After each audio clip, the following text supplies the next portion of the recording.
So I've cut 2 pieces of dupion out. So this is silk dupion and I want to make a cushion, but I'm going to make a cushion with a little bit of a difference. I've got some fabric to do an applique. So I've done a standard applique on the front, but I'm actually going to do some bobbin work, putting a thicker thread or a ribbon into the bobbin area, which then comes out in the top on the good side of your fabric. So you work on the bottom side of your fabric. Now, because this is dupion, it doesn't matter which side is the good side. You do need to use a stabilizer of sorts. So I've got some iron-on interfacing, and all it does is it gives you some depth to and strength and stability to your fabric. If I press that on, what I can now do is draw my design onto this fabric. So if I draw, for example, a heart, I can then stitch some bobbin work onto that. I just used a piece of calico and drew out my heart there, as you can see, and then just stitched with this ribbon at the bottom. And look at that beautiful design. So I've created, using the bobbin work technique, a heart shape using some 3mm ribbon. So I'm planning on doing that on here, but I'm actually not going to use a heart. I'm going to use a different design. So I'll cut out some stabilizer and I'll draw an image on there. So let's grab our bobbin. Now, in your machine, you need to pull out your race. So you have this black race in your machine. It's easy to do, just remove those 2 screws and then take off, let's open the box here, take off this grey area.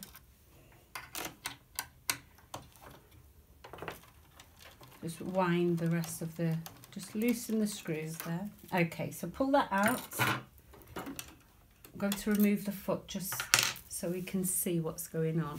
So there's the black one already installed in the machine, and you just carefully just lift it out.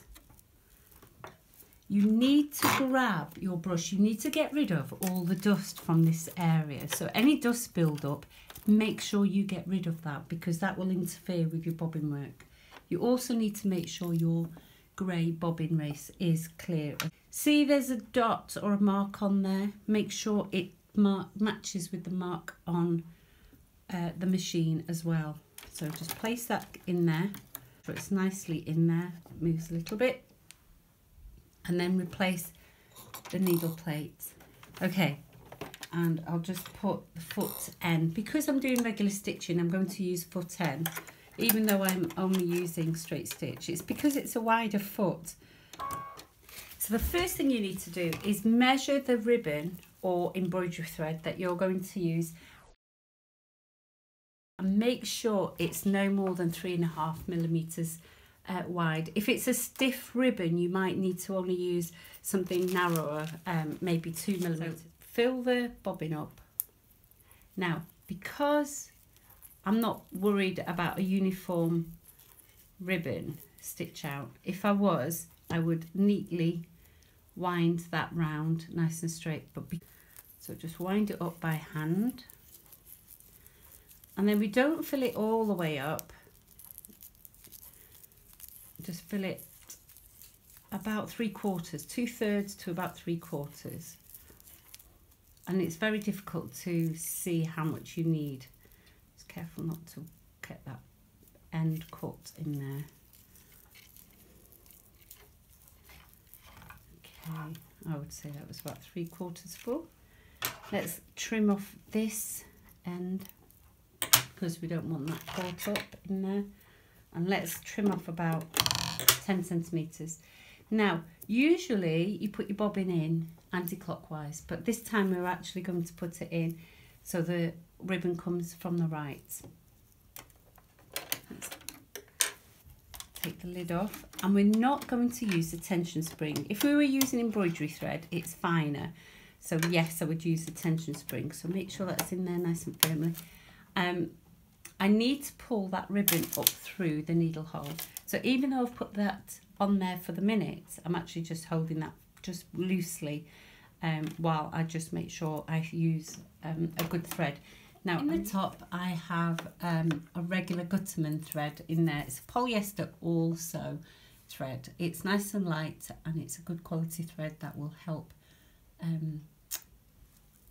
stitch, give me a good stitch out in the bobbin work.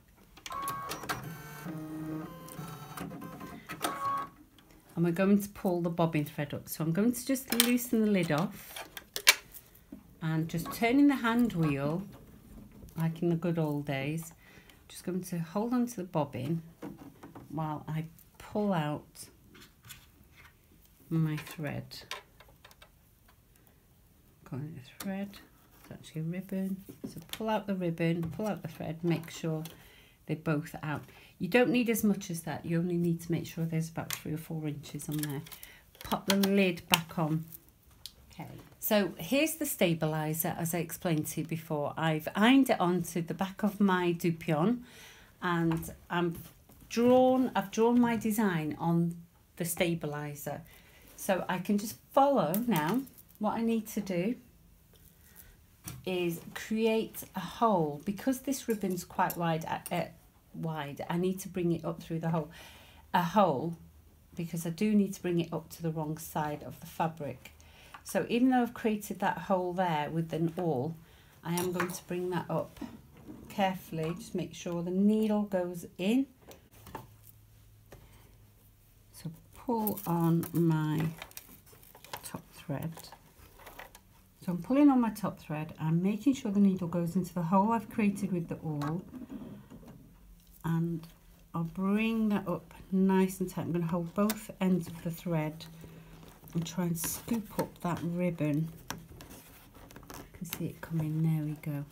And then just pull, make sure I'm pulling the right side.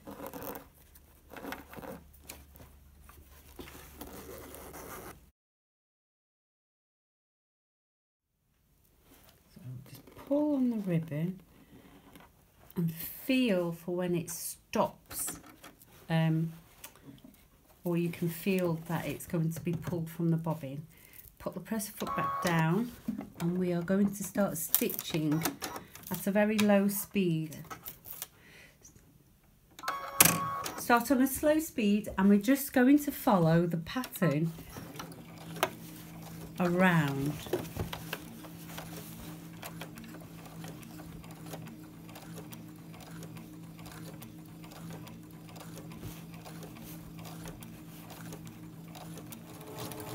And go back slow as we go around.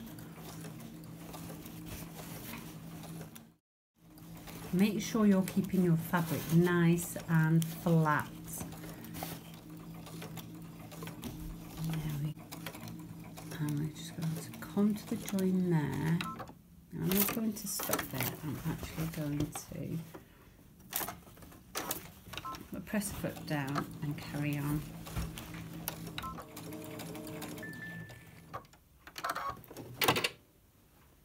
And I think we are done. Don't cut the thread automatically. I'm going to lift the hand wheel up and just cut the threads there. Now it's stopped at that point, which is a shame because that extra thread ribbon that I had probably would have fit there. Let's see what we've got. And there we are. So it just ran out, and then just start again from there. So we're going backwards this time.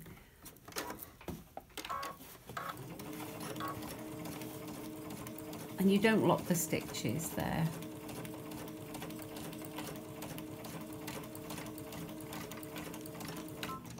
And there we go.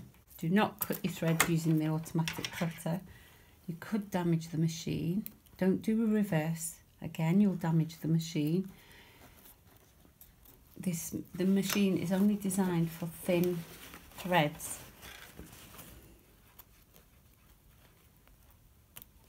I'll put the bobbin there, and there we go. I have another piece of fabric here prepared, and and I'm just going to sew a heart shape on there, nothing too exciting. So let's just draw a shape on there, freehand.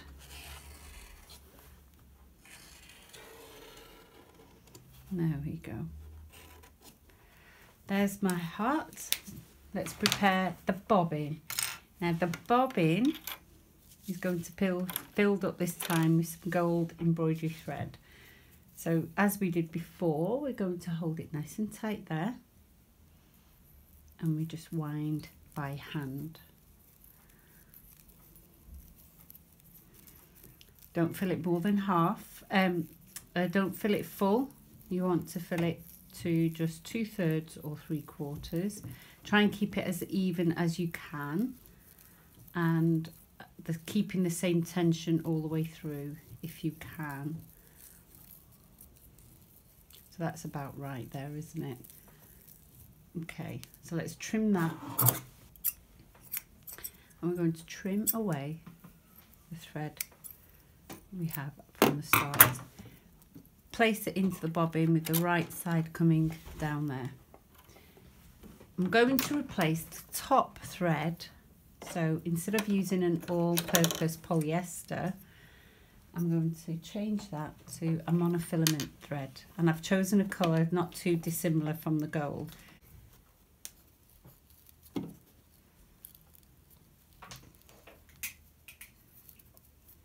we go. But I'm actually going to use a nylon thread. Do the same again. We're going to bring that gold thread through the hole that I've created using the awl. Make sure I'm on a straight stitch this time. Pull that top thread and pull that gold thread through. There we go. Get into position.